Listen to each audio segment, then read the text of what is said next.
Okay, I think we are ready to get started. Good afternoon and welcome everyone. My name is Doris Robinson and I am the moderator for today's Foreign Press Center briefing on the Artemis Accords. This briefing is on the record and we will now mute all participants. Our briefer today is Mike Gold, who is the Acting Associate Administrator for International and Interagency Relations for the National Aeronautics and Space Administration, or NASA. He will begin with some opening remarks, and after that, we will open it for questions. And with that, I will turn it over to Mr. Gold.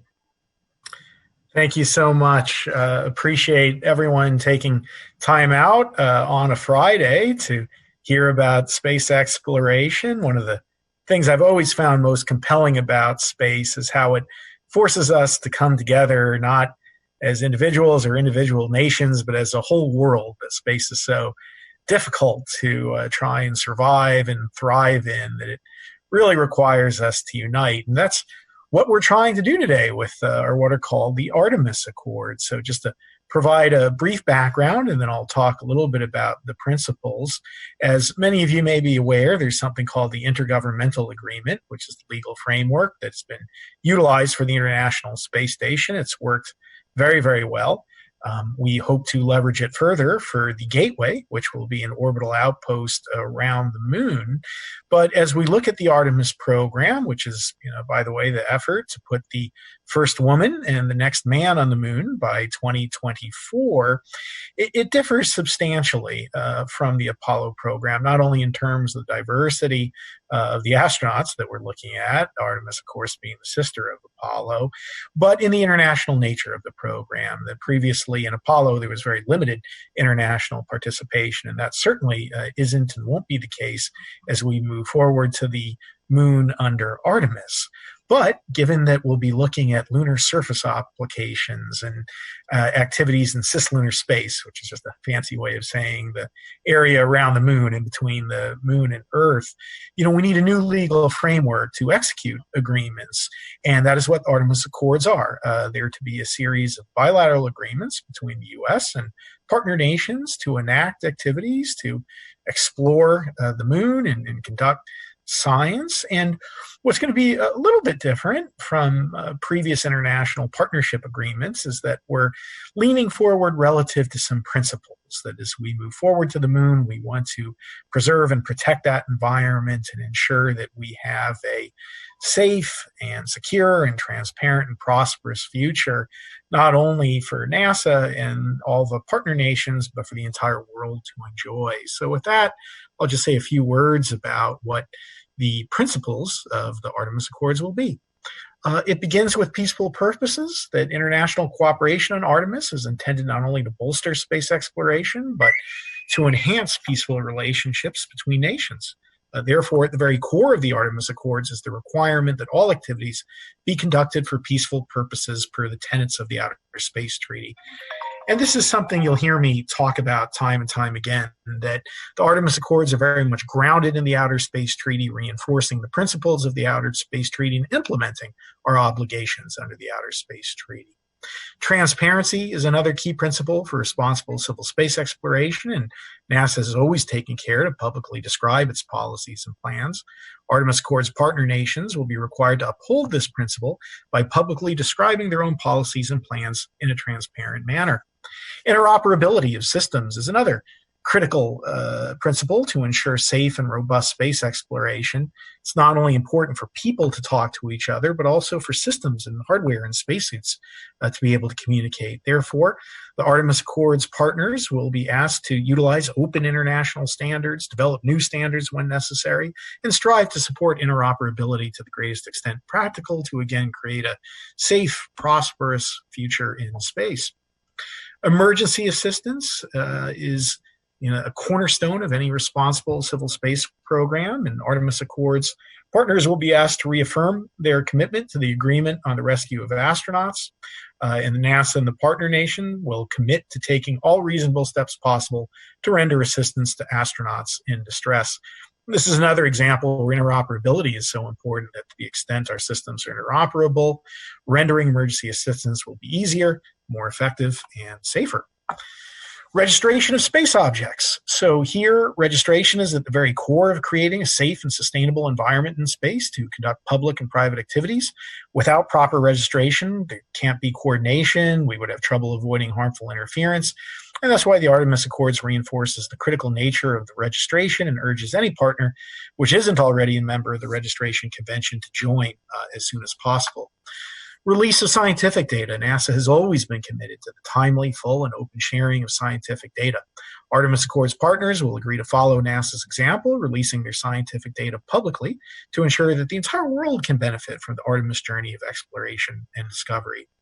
Protecting heritage, just like we do here on Earth, it's important to protect historic sites, historic artifacts, and therefore under the Artemis Accords agreements, we'll be asking partner nations to commit to the protection of sites and artifacts with historic value, whether that be from human space flight or robotic missions. We want to protect that critical history. Space resources, simply put, the Artemis Accords reinforces that space resource activities should take place in full compliance with the Outer Space Treaty, specifically Article 2, 6, and 11, and simply puts forth what I hope is a widely held contention that you can extract and utilize resources under the auspices of Article 2 and other aspects of the Outer Space Treaty. Deconfliction of activities. Under the Outer Space Treaty, we want to implement our obligations, and this is an example of that, where NASA and the partner nation will provide public information regarding the location and general nature of cooperation, which will inform the scale and scope of any safety zones. A safety zone would just be an area where there would be notification and coordination between partner nations to respect such safety zones, will prevent harmful interference, implement Article 9 of the Outer Space Treaty, and reinforce the principle of due regard. So here, simply notifying publicly where a country or entity is operating, and then coordinating if there's any potential for harmful interference as required by the Outer Space Treaty. And then finally, orbital debris and spacecraft disposal. We've got a lot of challenges with orbital debris here on Earth, and I hope we can do better as we move forward into space, which is why the Artemis Accords will ask partner nations to agree to act in a manner that's consistent with the principles reflected in the space debris mitigation guidelines put forward by the United Nations Committee on the Peaceful Uses of Outer Space. And we'll ask partner nations to agree to plan for the mitigation of orbital debris, including the safe, timely, and efficient passivation and disposal of spacecraft at the end of their missions. So, we hope that these are common core principles that everyone in the world can agree with. And we think if we act in such a manner, it will be beneficial globally to, again, create a peaceful and prosperous, a secure and transparent future, not only for America and a partner on the Artemis Accords, but for all of us in space. So with that, I'll stop there, and I'm happy to take any questions. Great, thank you so much. So we will now open for questions. We ask that our journalists wait until I call on you. We will then unmute you so that you can ask your question. To ask a question, please click on the raised hand icon at the bottom of the participant list, and then we will go ahead and take our first question. Let's see here. It looks like we have a question from Edward Keenan. Edward, go ahead and please, for the briefer, state your name and your media outlet. All right, so my name is Edward Keenan. I'm from the Toronto Star newspaper in Canada. And I know the Canadian Space Agency is a partner in this, and I was wondering for Canadians if you could just talk a little bit about Canada's potential in missions and the project. Of course. So I used to live in North Dakota, so I consider myself at least half Canadian for what it's worth.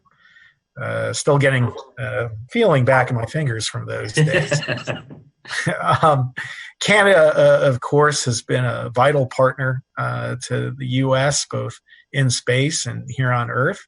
Obviously, the Canadian Space Agency and space industry has a terrific and singular expertise in robotics. We're already engaged in discussions with Canada about participation in the Gateway, which will be the orbital outpost that will go around the moon. And we very much hope that Canada can join us in the Artemis Accords agreements that will be for surface activities, again, or other activities in cislunar space. We just recently got approval to actually engage in negotiations on Artemis Accords, so there haven't been any formal conversations as yet, but we're certainly eager to engage with Canada and look forward to having conversations with them to explore how we might work together on the moon and repeat the success that we've had in low Earth orbit. Thank you. Thank you. Next, let's go to Magda. I believe she's with Polish TV. Magda, go ahead. Okay. Good afternoon. Thank you very much for doing this meeting. I have a question regarding the project you were talking about. Will there be, or there has been established already, any cooperation with Polish scientists? I'm from Polish TV, or generally with European Union? So again, we just got approval to negotiate this, so we haven't engaged again in any formal discussions. But I appreciate the question. Let me say in particular when it comes to Poland, which we've been so excited to see countries like Poland develop space agencies. United Arab Emirates, Luxembourg, Australia.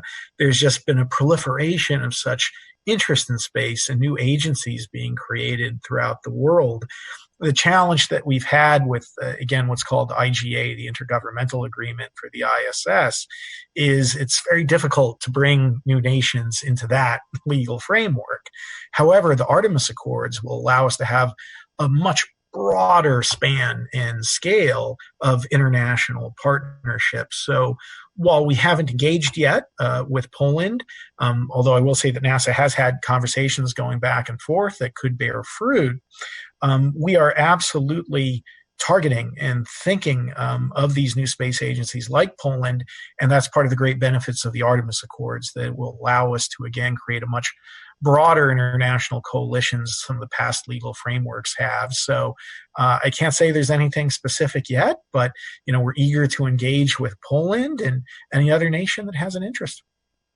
Thank you very much. Thank you. Our next question goes to Keisuke Katori. I believe he's with the Asahi Shimbun. Hi, thank you so much for taking my questions. Can you hear me? Yes.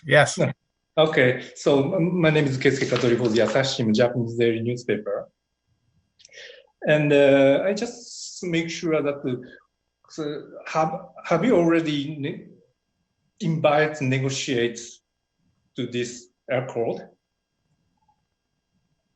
Sorry, could you repeat? Did you say, did we invite Japan to participate? Invite the country, any country. Any countries, gotcha. Before I answer, can I ask you a question? What time is it in Japan right now? Right now, I don't know, because I live in DC now. Oh, okay, good. So I'm just glad you're not up at 3 in the morning. Yeah, I felt terrible for a moment there. So, no, appreciate the question. We're, again, just at the beginning of this journey, that we haven't reached out to, all the countries or, even beginning with the countries that we want to speak with. And again, to describe the countries that we engage with, will be those that have already expressed an interest or do soon express an interest in some sort of partnership that would fall under the auspices of the Artemis program, with the exception of the Gateway, which we're using the IGA for. So that's got its own special legal framework. Let me say relative to Japan or any other nation, and maybe to address Japan now, certainly as you may be aware, there has been public discussions of a pressurized rover with Japan, and I believe Toyota is working with JAXA on the concept. So while no specific conversations yet, we're just at the beginning in terms of what countries we'll engage with and what the specifics would be. Any project that is on the surface of the moon would certainly be a terrific opportunity for an Artemis Accords arrangement. And again, the U.S. and Japan, certainly, just like we talked about with Canada, have a wonderful, proud tradition of working together, and there have been terrific contributions from Kibo, and Japan is part of those gateway conversations. And, let me just say, I've had great affection for any nation that is so supportive of both space and my other personal love of baseball. So go Chibalot Marines is all I'll say to that. And I do appreciate the question. Yeah, and just one more follow-up question. That how about China? So under the restriction of the Congress, that the Wolf Amendment. So you need to authorize the Congress to cooperate with China. So we will absolutely abide by U.S. law. And again, the Artemis Accords are intended to be bilateral agreements to execute partnerships with the countries that, we otherwise would be executing partnerships with for the Artemis program. So again, if there's a project that we would be working with a country on, this is the legal framework that we would be leveraging. If there's nations like China or any other nation that we may not immediately be working with, whether it's due to congressional rules or any other restriction, or just that there isn't an activity, we do still hope that the principles that are espoused in the Artemis Accords are adopted as norms of behavior, both by other nations and hopefully in future multilateral discussions. And that way, the benefit can be enjoyed by everyone.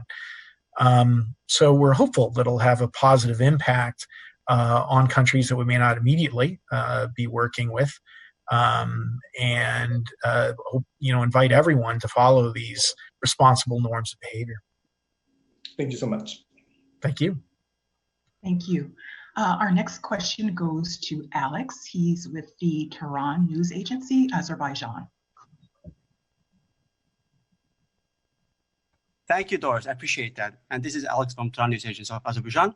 Mike, it looks like the Artemis Accords already run into resistance in Russia. The country's space agencies had called them an invasion that would lead to another Iraq and Afghanistan.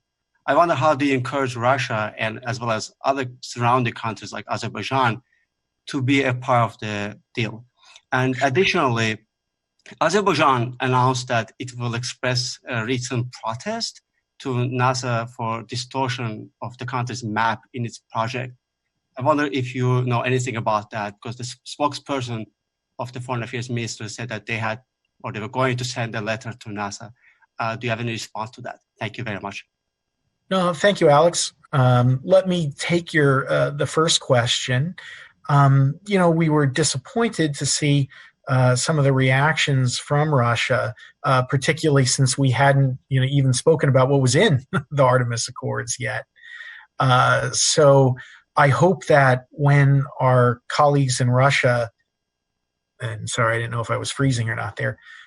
We hope that when our colleagues in Russia see what we're trying to achieve with the Artemis Accords and how we're doing that they will support what we're trying to accomplish and join us in trying to establish norms of behavior that will create a peaceful and prosperous future for Russia, the U.S., and the whole world. That, again, the Artemis Accords are based and grounded in the Outer Space Treaty, the Registration Convention, most, if not all of which are multilateral treaties that Russia has supported for a long time. So we hope now that we're able to speak publicly about it, that we hope for Russian support moving ahead, and look forward to engaging with our colleagues in Russia relative to that discussion. In regard to the map issue with Azerbaijan, I'm afraid I'm not familiar with that topic. However, I think you can work through our colleagues with Department of State to either send a letter or ask a question, and we'd be happy to help and try and redress whatever the issue is. Thanks so much. Thank you. We do have a question from Mr. Artul Louis. He is with the Indo-Asian News Service. He asked, I would like to ask a question. Is India a participant or a likely participant in the Artemis program, since it has been involved in lunar exploration? Yeah. I talk about the new emerging space agencies, and I can't put India in that category anymore because there's been so many terrific accomplishments already in such a short time and with so little money that it's been amazing to watch what ISRO has been able to do affordably, and the creativity and passion and success that we've seen out of ISRO and India has been incredibly impressive. And, we work with India and ISRO in any number of ways here at NASA, and we do hope that there will be strong future partnerships under the Artemis Accords and numerous other programs moving ahead. Again, we just received approval to engage negotiations, so we haven't selected countries to work with or not to work with.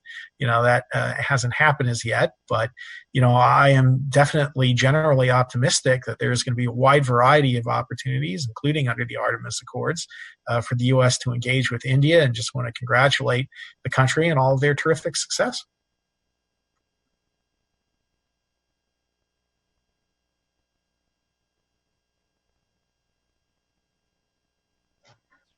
Thank you. Let's see who our next question.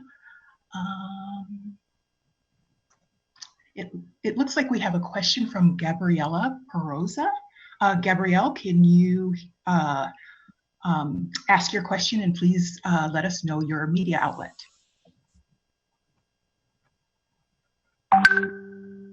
Hi, I didn't raise my hand, so sorry. No, it's a confusion, so sorry. Okay, thank you. Then we will go on to Tariq Malik. Hey, Tariq. Hello, Mike. It's Tariq Malik with Space.com. Thank you for doing this today. I just had, I think, two short follow-ups to your comments earlier about the accords themselves. For the companies, or pardon me, the countries that you do reach those bilateral agreements with, and looking ahead to operations then on the lunar surface. And I'm curious if there is a provision in these accords that would require them to adhere to all of these principles with countries that may not be joinees or signees in it, in terms of things like the rescue clauses, the operational clauses, that sort of thing. And then just as a follow-up, NASA, while this is rooted in the Outer Space Treaty, NASA has long had international partnerships with the International Space Station over the last 20 years, something like 5 different space agencies, 15 countries. I'm wondering how much of that process, in terms of data sharing, science, and whatnot, has been able to carry over into these accords themselves, if any. Thanks. Yeah, great questions. In terms of who would abide by the principles of the accords, again, bilateral agreements to execute our activities. So if there's a joint activity for a lunar rover or a lunar orbiter, the country and space agency that signs with us would then be expected to follow those principles. Again, these are traditional international partnerships. We're just including a series of principles that are a part of them that, are baked in already to many of our existing agreements, because, so many of the nations, including the U.S., already are a signatory to the Outer Space Treaty, the Registration Convention, the Rescue and Astronauts, etc. It would not bind a country that wasn't signing, the Artemis Accords, unless we had some other type of agreement with that nation. But again, we do hope that we can lead by example, that these are our principles that we think will establish a safe, prosperous, secure, transparent future for all of us. And we hope that even if there are nations that aren't signatories, that they would reflect these norms of behavior that the Artemis Accords will establish a precedent for. I'm a recovering attorney, as I think you might know, and I really believe in precedent. And I hope that the positive precedent that the principles of the Artemis Accords set will be adopted even by those who, wouldn't necessarily be a member of an Artemis Accords agreement. That being said, and this almost feeds into your second question, that so many of the spacefaring nations and all of the countries of the world have, become members of the Outer Space Treaty, of the Registration Convention, and numerous other multilateral agreements. So even if a country did not execute the accords, they're still bound by many of the multilateral treaty agreements that the accords references and is grounded in. Relative to the lessons learned from the IGA and international operations and the ISS, absolutely. That is the foundation that the experience of the Artemis Accords are built upon. And we try to leverage every bit of that as we develop the initial principles of the Accords, and we'll continue to try and implement those lessons learned as we conclude agreements with Artemis Accords and actually finalize texts. So that experience has been critical. I mean, it's just like technology. As we build these kinds of agreements, you need that experience to move forward and develop more complex and ambitious projects. Thank you. Thank you. Our next question comes from Vlad. Vlad, can you go ahead and state your name and your outlet? Yes, thank you for doing this. Can you hear me? Yes, we can hear you, Vlad. My name is Vlad Pavlov. I'm with Russian news agency TASS. Mr. Gold, it was previously reported that Russia won't be an early partner in these accords, as the Department of Defense views Moscow as hostile actor in space. It was Reuters news agency, if I'm not mistaken, citing sources in the US administration. And I think maybe that was one of the reasons Russia reacted the way it did. Could you please clarify that moment? Will Russia be considered as a partner? Will Moscow be able to join these accords? Yeah. I mean, again, I think in many ways Russia already has that. Russia is a signatory to the Outer Space Treaty, has been operating in space for a very long time, the registration convention, et cetera. I think it's unfortunate that there were a lot of media leaks that didn't properly describe what the Artemis Accords were. So I'm not surprised for some of those reactions. Frankly, if I was in their place, I might have reacted similarly, given the information that was presented. And that's why I'm very hopeful that now that we've come out and have described what's in the accords and that they are grounded in the Outer Space Treaty, that Russia, will be able to take a hard look at this kind of thing. Now, again, the accords are for partnerships implemented under the Artemis program for surface activities, cislunar activities, et cetera. Russia is already talking to NASA and the US about participation in Gateway. That is being done under the IGA, so we're leveraging the IGA for Gateway. The IGA, if you're familiar with it, again, it's a terrific document and one that's extremely important and very valuable for operating a space station. So whether that space station is in Earth orbit or an orbit around the moon, it's invaluable text agreements that's been hard fought. Tarek asked the previous question about the lessons learned. One of the lessons learned is that if you're going to have a space station, the IGA is a perfect vehicle to do so. And I only mention that because as we look at Russian cooperation on Artemis, I expect a great deal of it, may center around the Gateway. And that's the only reason I say that, that may be a precursor possibly to Artemis Accords agreements, because Russia's already expressed interest in participating in the Gateway program. So again, as a famous baseball player once said, and forgive me for quoting baseball, it's tough to make predictions, particularly about the future.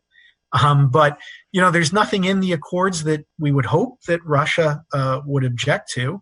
And, we think there's a world of possibilities depending upon where the country wants to head.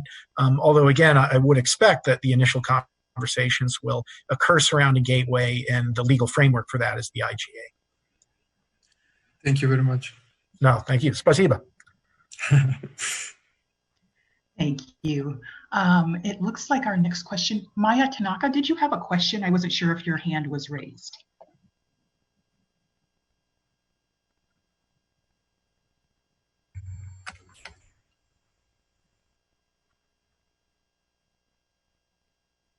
Maya, you can go ahead. I'm just excited there's someone in a restaurant. Like, I'm jealous. Okay, so we do have another question that one of the journalists wrote in. Mr. Dong Yu with China Review News Agency asks, is there any space exchanges and cooperation going on between the US and China? You say NASA will abide by congressional law, but how do you see the perspective of doing something that would be good for both countries? Yeah, so to be clear, there have been cooperative activities between NASA and China. And what's colloquially known as the Wolf Amendment in the United States isn't a prohibition on cooperation. It just states that there needs to be a proper security review and there has to be congressional notification. And those requirements have been met a number of times. As a matter of fact, if memory serves, and forgive me, I know I'm on the record, so I have to be careful because I'm going to get this wrong, but there was I know there was a lunar cooperation that we had done with China, I think, relative to one of their landers. And forgive me, and I certainly don't mean to cause any offense. It's just been a very long day that I'm forgetting the specific cooperation, but it has occurred before under the auspices of the Wolf Amendment. And again, like I said, you don't even, I think, have to be a member of an Artemis Accords partnership to respect and echo the principles that are in the Artemis Accords. As a matter of fact, as we talk about the topic of space resources, China, or at least the leading law professor from a Chinese university, played a very constructive role relative to the Hague International Space Resources Working Group, was very engaged. So perhaps there's a great deal of common ground, when it comes to these principles. Certainly, as the administrator pointed out, though, it was disconcerting to see some of the debris from the last Long March launch. And again, this is a principle that we need to tackle to ensure that space launch is conducted in a safe fashion that doesn't, certainly threaten life here on Earth. But additionally, as we move forward, things like registration and transparency and notification, this gets into the safety zone concept that we need to have notification, we have coordination to make sure that we can all operate successfully and safely. And we hope that China and any other nation will be able to reflect those principles. Thank you. It looks like we have time for 2 more questions, and it appears we have a follow-up from Alex with the Tehran News Agency. Thank you so much, Doris. Can I push you a bit on Azerbaijan case again? It looks like, I know you have said you haven't received any official letter from Baku, but this is certainly something that being discussed in Azerbaijan. I'm wondering if you could reconfirm NASA's position on the country's territorial integrity, whether it's about the mapping or any other, bilateral or international contracts that the countries are subject to. Thanks so much. So, Alex, I'm afraid I can't comment one way or the other. I'm just not familiar with the issue or understand really the question that's being posed. But again, I would encourage you to discuss, with Department of State the question, and if NASA can be helpful, Department of State can certainly reach out to us. So I apologize if I, had any background or knew what you were asking about. I would try to respond, but I'm afraid I have to say no comments since I'm not familiar with the topic that's being raised. Sure, thank you. Thank you. It doesn't appear we have any other questions in our queue right now. So I will check one more time. If anyone has a question, please hit the raised hand icon and we will be able to take your question. And let's see here. Okay. Yes, it looks like Mr. Dong Yu has a follow-up question. Dong Yu, can you go ahead with your question?